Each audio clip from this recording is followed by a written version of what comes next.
आशिया cup जिंकल्यानंतरही मैदानावर चांगलाच drama काल पाहायला मिळाला। पाकिस्तानच्या मंत्र्यांकडून ट्रॉफी घेण्यास भारतानं नकार दिला।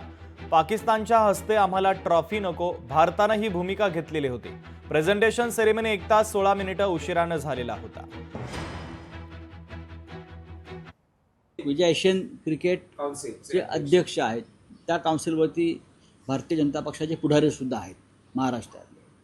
काल तुम्ही त्यांच्या हस्ते ट्रॉफी घ्यायला नकार दिला। अरे पण तुम्ही खेळलात आणि 15 दिवसापूर्वी त्याच मोहसिन नक्वी बरोबर याच भारतीय संघानं फोटो काढले, हस्तांदोलन केलं ड्रेसिंग रूममध्ये किंवा कुठल्या तरी एका कार्यक्रमात।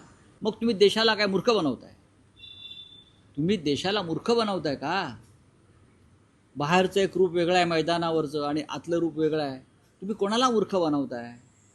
तुम्ही काय प्रधानमंत्र्यापासून काही प्रेरणा घेतली आहे का देशाला मूर्ख बनवण्याची?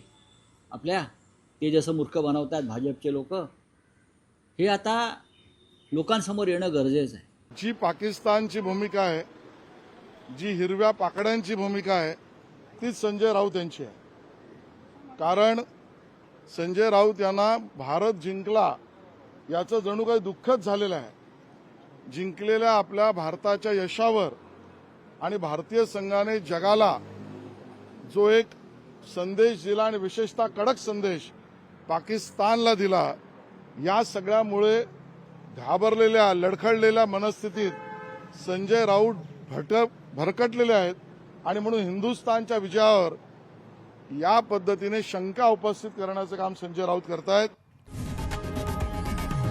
लोकशाही मराठी ऐका, पहा, जागरूक रहा।